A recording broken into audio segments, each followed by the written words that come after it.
भगवान के चरणों की दासी कौन है? लक्ष्मी। आपने देखा होगा लक्ष्मी नारायण के चरण दबाती।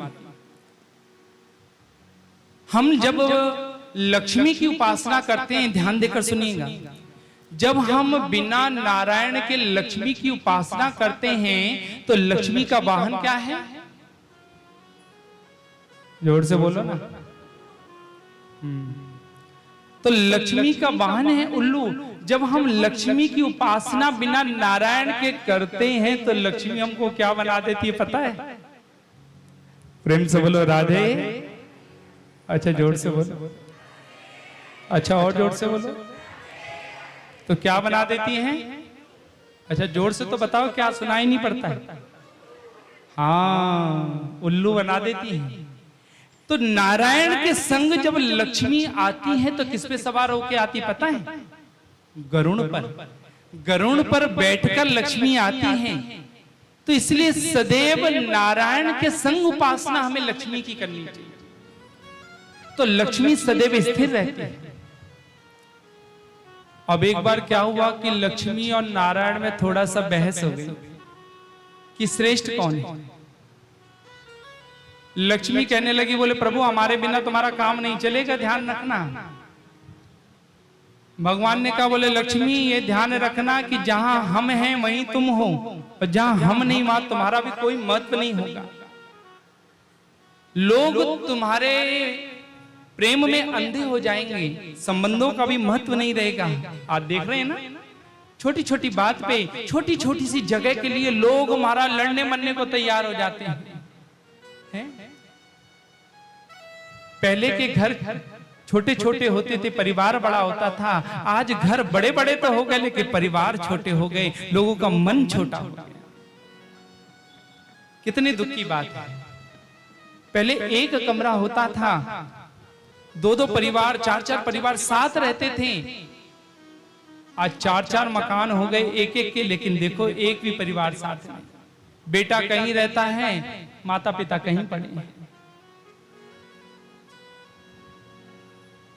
भक्ति का आरंभ, थोड़ा सा मैं इसलिए बोल रहा हूं, अगर आपको सच्ची भक्ति करनी है और चाहते हो कि घर बैठे मुझे समस्त तीर्थों का फल प्राप्त हो जाए, समस्त महाराज देवताओं की उपासना का फल हमें प्राप्त हो जाए, समस्त व्रत का फल हमें बैठे बिठाए घर में मिल जाए, तो अपने माता पिता की सेवा करना आरंभ कर देना। प्रेम से बोलो राधे। अपने माता पिता की सेवा।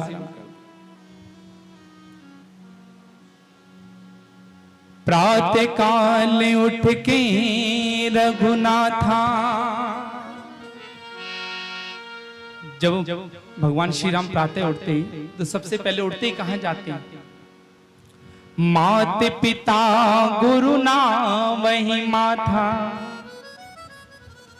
सबसे पहले माता को प्रणाम, फिर पिता को प्रणाम, और तृतीय नंबर गुरु का।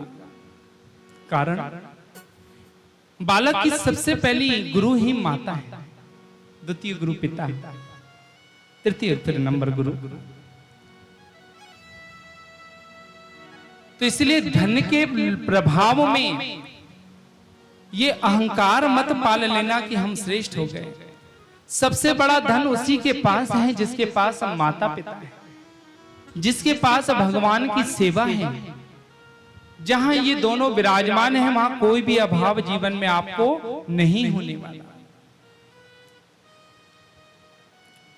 तो लक्ष्मी और नारायण की हम बात कर रहे थे, दोनों में बहस हो गई कि श्रेष्ठ कौन है। तो लक्ष्मी और नारायण ने निश्चय किया कि चलो हम पृथ्वी पे चलते हैं और पृथ्वी पे जाकर निर्णय करेंगे कौन श्रेष्ठ है। भगवान ने कहा ठीक है चलिए। तो लक्ष्मी ने कहा, बोले प्रभु पहले आप जाइए आगे, हम पीछे आएंगे। भगवान ने कहा ठीक है। अब भगवान ने वेश बनाया एक ब्राह्मण का और एक गांव में पधारे। गांव में पधारे तो महाराज अब भगवान ने कहा कि कैसे अब अपनी लीला को हम आरंभ करें।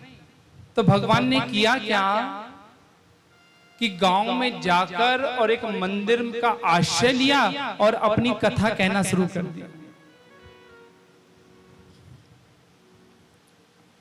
प्रेम से बोलो राधे। कथा कहना आरंभ किया। अब भगवान कथा कह रहे हैं, अपनी कथा सुना रहे हैं, तो कितना रस बरस रहा होगा। भगवान ने कथा कहना आरंभ किया तो धीरे धीरे भीड़ बढ़ने लगी। पहले 20 आदमी, 50 आदमी, 100 आओ, तीसरे चौथे दिन तो पूरा गांव कथा सुनने आने लगा। महाराज भीड़ होने लगी तो गांव के जो सरपंच थे उन्होंने भगवान से कहा कि हे विप्रदेव, हे ब्राह्मण देव, आपकी कथा हमें बहुत अच्छी लगती है, बहुत आनंद आता है, तो जब तक आपका मन कथा कहने का इस गांव में है तब तक आप मेरी कुटिया में चलकर रहें। आपके रहने की व्यवस्था, आपके भोजन की व्यवस्था, समुचित व्यवस्था मैं करूंगा। भगवान ने कहा ठीक है। अब भगवान का आसन उठाया और सरपंच ने अपने घर ले गया। घर ले जाकर भगवान की सेवा करता, खूब प्रेम से भगवान कथा सुनाते। अब महाराज जब 20-25 दिन बीत गए, लक्ष्मी जी ने कहा अब हमारी बारी है चलने की। प्रेम से बोलो राधे। अब लक्ष्मी जी ने क्या करा कि एक बुढ़िया मैया का वेश बनाया। अब देखो बुढ़िया मैया का नाम लिया सो एक आ गया। प्रेम से बोलो राधे। अब बुढ़िया मैया का वेश बनाया और बनाकर महाराज गांव में पहुंची। अब कथा का समय हो रहा था, सब लोग भाग रहे थे। एक स्त्री थी, वो अपना द्वार बंद कर रही थी। महाराज लक्ष्मी जी ने उससे कहा कि हे बहन, मैं बहुत दूर से चलकर आ रही हूँ, बहुत भूखी हूँ, बहुत प्यासी हूँ, तो मुझे रूखा सूखा जो कुछ तेरे पास हो मुझे खाने को दे दे और थोड़ा जल दे दे। अब उस स्त्री ने कहा बोले हम कथा में जा रही हैं, तुझे अभी आना था, अब महाराज हम कथा में जाएं कि तेरे को भोजन दें। लक्ष्मी जी ने कहा कि बोले जो कुछ भी रूखा सूखा देख, मुझे बहुत भूख लग रही है, कई दिनों से भूखी हूं। अब ज्यादा कहा तो उस स्त्री ने मारा धड़ाम धड़ाम, मतलब अब वो पटकते हुए किवाड़ खोला और जो भी रूखी सूखी थाल में रख के और एक गिलास पानी दिया, बोले खा ले, और थाल यहीं रख दियो। अब किवाड़ बंद करने लगी, ताला लगाने लगी। अब वो तो लक्ष्मी थी, अब खाना वाना क्या था, वो तो लीला करने आई थी। उन्होंने महाराज एक आध टुकड़ा खाया और थाल उसको पकड़ाने लगी। बोले बस बहन, तूने बहुत, मेरे तो प्राण वापस आ गए, तूने मुझे अन्न दिया, जल दिया, तेरा बहुत बहुत धन्यवाद। अब मैं जा रही हूँ, ये तेरी थाल और तेरा ये गिलास। अब उसने जब थाल दिया था तो वो था स्टील का पात्र, और जब वो लक्ष्मी जी ने वो थाल लौटाया, गिलास लौटाया, तो लक्ष्मी जी के स्पर्श से वो स्वर्ण बन गया। अब स्वर्ण बन गया तो महाराज वो लक्ष्मी जी तो चली गई। अब ये स्त्री ने अपना गेट लगाया, थाल कटोरा गिलास अंदर रखे और कथा में आई। तो कथा में आई तो भीड़ बढ़ गई थी, अब उसकी जगह तो भर गई। तो पीछे जाके बैठी तो उसकी सहेली ने पूछी, अरे बहन आज कैसे देर है, आज बड़ी लेट आई, तू तो पहले आ जाती थी कथा में, आगे बैठती थी, आज क्या कारण तुझे लेट हो गई। उसने कहा क्या बताऊं बहन, ऐसे ऐसे एक बुढ़िया आई महाराज, उसने तो मेरे बर्तन को छुआ, वो तो सोने के बन गए। जैसी उसने सुनी, अच्छा किधर गई है, बोले वो उस तरफ गई है। बोले तू बैठ, मैं अभी आई। अब महाराज अब धीरे धीरे करके ये प्रचार प्रसार होने लगा। अब महाराज ठाकुर जी तो अनेत्र बंद करके कथा सुना रहे हैं। अब धीरे धीरे धीरे करके ठाकुर जी ने महाराज जयकारा लगाया, बोलो श्री राधा वल्लभ लाल की जय, जय जय श्री राधे। और जैसे ही जयकारा लगाया है, नेत्र खुले हैं, तो देखते सामने सारी भीड़ खाली। अब एक भगत रह गया तो जो सामने बैठा था। भगवान बोले भाई कथा के सबसे बड़े प्रेमी तो तुम ही हो लगता है। देखो सारी भीड़ भाग गई, लेकिन तुम बैठे रह गए हो, तुम सच्चे प्रेमी हो कथा के। उस भगत ने कहा मैं प्रेमी नहीं हूं महाराज। बोले तो, बोले जिस आसन पे आप बैठे हो मेरे घर का है, अब तो उठो और वे लू और भगू। भगवान ने कहा गड़बड़ क्यों हो रही है भाई। तो पूछा क्या बात है, आज सब लोग कहां चले गए। तो बोले ऐसे ऐसे एक माता जी आई हैं महाराज, वो जिस भी बर्तन को छू लेती, जिसके भी वो स्वर्ण बन जाता है। भगवान समझ गए कि लक्ष्मी जी का पदार्पण हो गया, लीला। भगवान ने कहा ठीक है भैया, कथा विश्राम करिए, अब श्रोता ही नहीं तो कथा किसको सुनाए। भगवान खड़े हुए, अपना आसन वासन बांधा, ग्रंथ वगैरह रखा और अब भगत के घर जा रहे हैं। तो भगत ने पहले ही भगवान का सामान बाहर रखा हुआ है।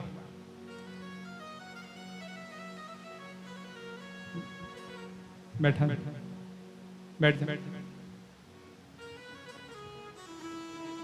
भगवान ने कहा बोले ये क्या है? बोले बस इतनी ही सेवा हमारी तरफ से आपके लिए लिखी थी, अब आपकी जगह कोई और दूसरा इस कक्ष में रहने आ रहा है, इसलिए अब आपकी विदाई पहले होनी है। भगवान ने कहा बोले हम कल चले जाएंगे। बोले अब कल आप कहीं भी जाके रहो, लेकिन अभी आज तो कमरा रिजर्व हो गया है। भगवान ने कहा कौन है, जरा हमें मिलवाओ तो सही, वो कौन है? तो सामने से वो लक्ष्मी जी चली आ रही थी, वृद्धा देवी का रूप लेके। इशारे में पूछती है क्यों बंधवा दिया ना बोरिया बिस्तर? हम तो पहले ही कह रही थी कि हमारे बिना तुम्हारा काम चलेगा नहीं।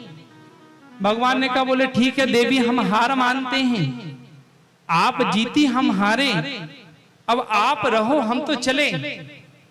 थोड़ा भगवान आगे गए हैं, अंतर्ध्यान होके महाराज वैकुंठ पधारे। अब इधर महाराज सरपंच ने कही लक्ष्मी जी से आइए माता जी हमारे कुटिया में चलिए। तो लक्ष्मी जी ने कहा बोले कौन सी कुटिया?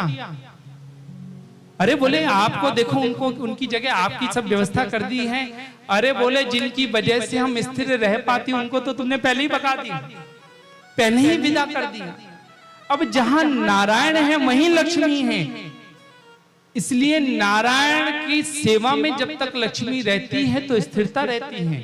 इतना कह के लक्ष्मी जी अंतर ध्यान हो गए। प्रेम से बोलो राधे। तो कहने का तात्पर्य है नारायण की उपासना जब जीव करता है लक्ष्मी के साथ, तो लक्ष्मी वहां सदा सर्वदा निवास करती है।